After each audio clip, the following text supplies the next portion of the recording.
বাবা খেলাধুলা করে আরো ভালো হয়ে গেছে টিফিনে। বাহ, সবাই বসে পড়ো। আচ্ছা, আমি আজকে বিদ্যালয়ে আসার সময় দেখলাম মোহনা আমার সাথে সাথে আসছিল, জানো? ও ফট করে একটা দোকানে ঢুকে গেল। কি মোহনা, তুমি কি কিনতে ঢুকেছিলে দোকানে? বিস্কুট কিনতে? আচ্ছা মোহনা, তুমি কি মিড ডে মিল আজকে খাওনি? খেয়েছো তো। ও, তাও তুমি বিস্কুট কিনেছো, এটা ঠিক নয় মোহনা। আচ্ছা আচ্ছা, তোমরা সবাই কি এরকম টুকটাক জিনিসপত্র কেনো নাকি গো? সবাই কেন? বাহ বাহ। আচ্ছা মোহনা, তুমি যে বিস্কুটটা কিনলে, তুমি একবারও বিস্কুটটির গায়ে ডেট দেখে নিয়েছো? নাওনি? এই তোমরা সবাই কি এরকম করো নাকি? কোনো খাবার জিনিস কিনলে তার গায়ে ডেট দেখে নাও না? কেউ নাও না? না না, এটা ঠিক নয়।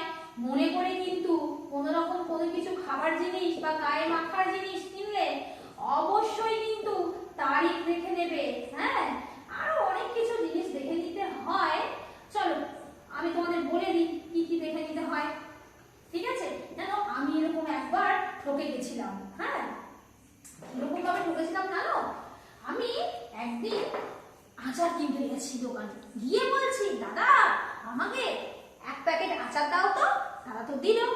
আমি বললাম কি ব্যাপার, তুমি আমাকে আচার দিলে, আচারের গায়ে তো কোনো ডেট লেখা নেই আর এফপিও ছাপ নেই, এটা কি ঠিকঠাক আচার?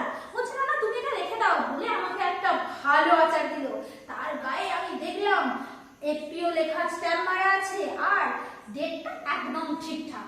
হ্যাঁ, আমি তারপরেই কিন্তু আচারটা কিনলাম।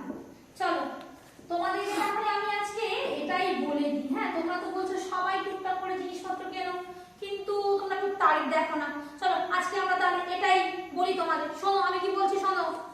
প্রথমেই করব পণ্যের যাচাই, তারপরেই জিনিস কেনা চাই।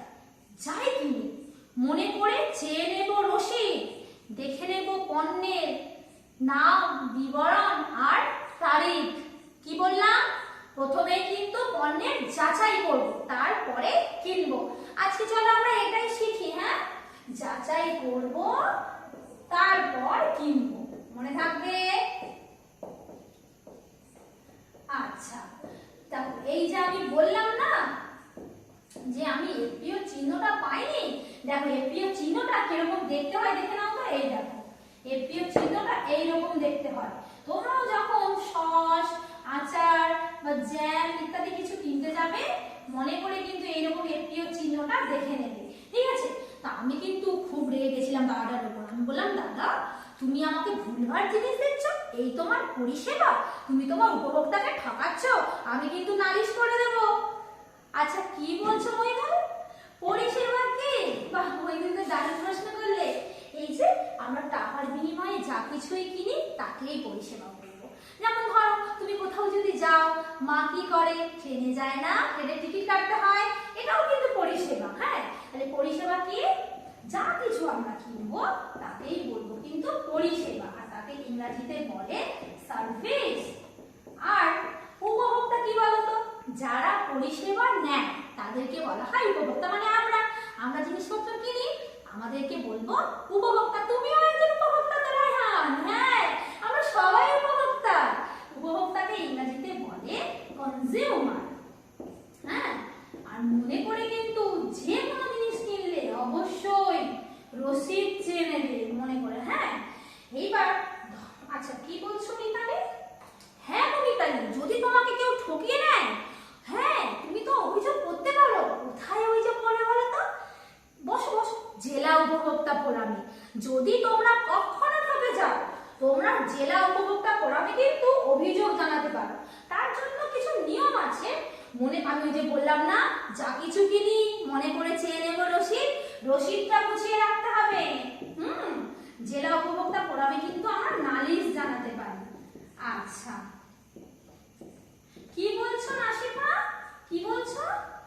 বাহ বাহ, নাসিমা তো দারুণ প্রশ্ন করলে গো, খুব ভালো। নাসিমা তুমি একটা হাততালি হয়ে যাও। ঠিকই তো, জামা কাপড়ের গায়ে তো কোনো চিহ্ন থাকে না, তাহলে জামা কাপড় কিভাবে কিনবো? বাহ, খুব ভালো। দেখো নাসিমা, জামা কাপড় কেনার সময় অবশ্যই রসিদটা চেয়ে নেব। আর যখন ভালো সিল্কের শাড়ি হবে ঠিক এইরকম চিহ্ন থাকে, তাকে দেখো তো চিহ্নটা এইরকম থাকে। আমি একটু এঁকে দেখানোর চেষ্টা করলাম। হ্যাঁ, এইরকম একটা চিহ্ন থাকে, একে বলা হয় সিল্ক মার্ক। কি বলা হয় গো? Silk mark.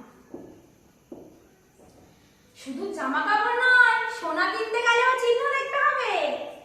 হ্যাঁ হ্যাঁ, একদমই, সোনা কিনতে গেলেও চিহ্ন দেখতে হবে। চিহ্ন ছাড়া সোনা আর কিনবো না। কি আমি বলে দিচ্ছি আর কিনবে না? কেউ কিনবে না। ভালো মানে পেতে চাই হলমার্ক গহনা। দেখো হলমার্ক চিহ্নটা কেমন, আমি এঁকে দিচ্ছি, ভালো করে দেখো। এই চিহ্নটাকে বলবো হলমার্ক চিহ্ন। হ্যাঁ, এই চিহ্নটা হচ্ছে হলমার্ক চিহ্ন।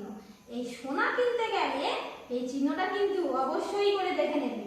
এর নাম হচ্ছে হলমার্ক। ঠিক আছে? আর এই যে মোহনা বললো, মোহনা কি কিনেছে? বিস্কুট। বিস্কুটের গায়ে এইরকম একটা সবুজ রঙের চিহ্ন আছে। হ্যাঁ, এটার মানে হচ্ছে এই খাবারটা সম্পূর্ণ নিরামিষ, উদ্ভিজ্জ জিনিস দিয়ে তৈরি। ঠিক আছে? তাহলে আজকে আমরা কি কি জানলাম গো? জিনিস কিনতে গেলে কি করতে হয়? আচ্ছা দেখি, আমাকে রাহুল বলো তো, তুমি বিস্কুট কিনতে গেছো, তুমি কি চিহ্ন দেখবে? বাহ, ঠিক বলেছো, একদম ঠিক। অবশ্যই আগে তারিখটা দেখবে, অবশ্যই এই সবুজ চিহ্নটা দেখবে, আর কি রসিদ চেয়ে নেবে। খুব ভালো। চলো দেখি আমার সাথে সাথে সবাই একসাথে বলো, পণ্য কিনতে শিখে গেছি, আর তো কোনো ভয় নেই, ঠকেছি যে একবার আর ঠকবো না। তাহলে কি বললাম? আবার বলে দেখি আমার সাথে, ঠকেছি যে একবার, বারবার নয়। পণ্য কেনার নিয়ম শিখে গেছি, আর কিসের ভয়? আরো অনেকগুলো চিহ্ন থাকে। আমি তো আজকে এই কটা চিহ্ন জানলাম, তোমরা সবাই মিলে জেনেছি, পরের দিন আমরা বাকিগুলো জানবো।